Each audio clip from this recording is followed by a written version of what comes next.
वैभव नाईक, सतीश सावंत, संजय सारकर आम्ही एकजुटीने या जिल्ह्यामध्ये काम करतोय ते त्यांच्या डोळ्यात खूप असते आणि निवडून आलेला खासदार कुठे भूमिगत झालेला आहे हा प्रश्न रत्नागिरीकर विचारतात, सिंधुदुर्गकर पण विचारतायत आणि मी जरी निवडून आलो नाही तरी माझा सातत्याने माझा संपर्क या मतदारसंघामध्ये चालू आहे हे त्यांच्या डोळ्यामध्ये खूप असते म्हणून अशा पद्धतीची बेताल वक्तव्य करतायत।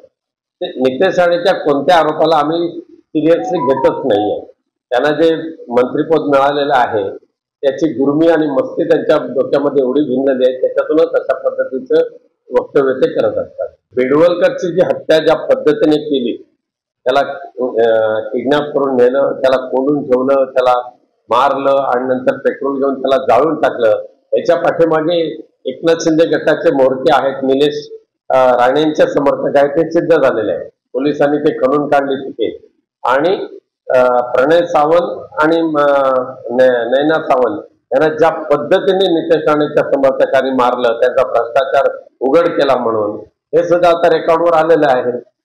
त्यामुळे स्वतः गुंडांना पोचायचं, खतपाणी घालायचं आणि इतरांची हत्या करायच्या आजपर्यंत हा नारायण राणेंचा जो प्रघात होता तो त्यांच्या दोन्ही मुलांनी चालू ठेवले आहे। हे सिंधुदुर्गाचं दुर्दैव आहे।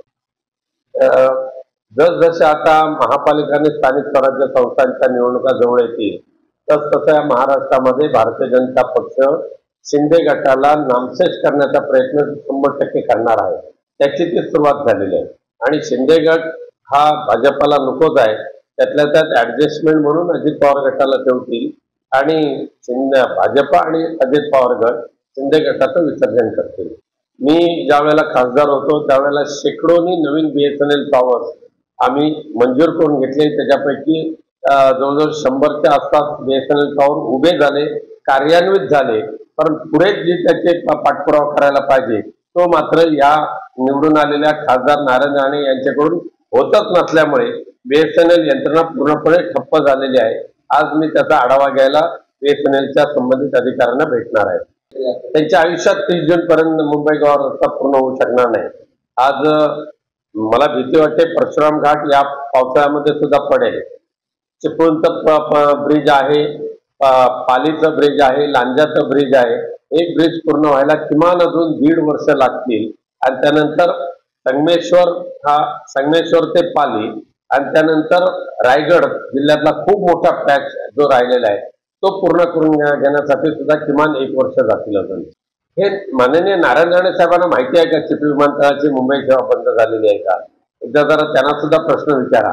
तर निद्रिस्त असलेले खासदार दुर्दैवाने सिंधुदुर्गाला भेटल्यामुळे दिल्लीमध्ये ज्या पद्धतीने पाठपुरावा करून चिपी ते मुंबई ही विमानसेवा मी चालू केली होती ती 26 ऑगस्ट 2024ला तिथं करार संपला। पुढे चालू करण्यासाठी या खासदार महोदयांनी काही केलेलं नाही आणि म्हणून ते बंद झालेले आहे। प्रशासन अत्यंत भ्रष्टाचारी झालेलं आहे।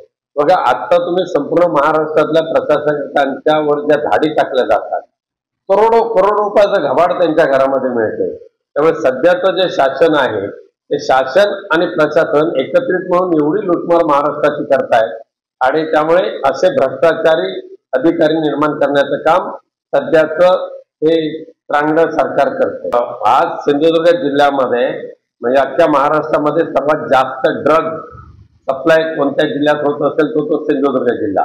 गोवा बनावटीची सर्वात जास्त दारू कुठे चालू होत असेल तर ते सिंधुदुर्ग जिल्हा आणि जे सप्लाय करणारे सगळे हे भारतीय जनता पक्ष आणि नारायण राणे यांच्या गटाचे आहेत आणि त्यामुळे हे संपूर्ण अवैध धंदे ह्या सिंधुदुर्ग जिल्ह्यामध्ये एवढ्या मोठ्या प्रमाणात आता सुरू झालेले आहेत। त्यामुळे साहजिकच आहे हे धंदे करायचे असतील, वाळू तस्करी करायची असेल, खडी तस्करी करायची असेल, कासाड्याच्या मायनिंग अवैधरित्या चालू असलेली मायनिंग चालू करायची असेल तर शेकडो कोटी रुपये त्यांना द्यावेच लागणार आहे।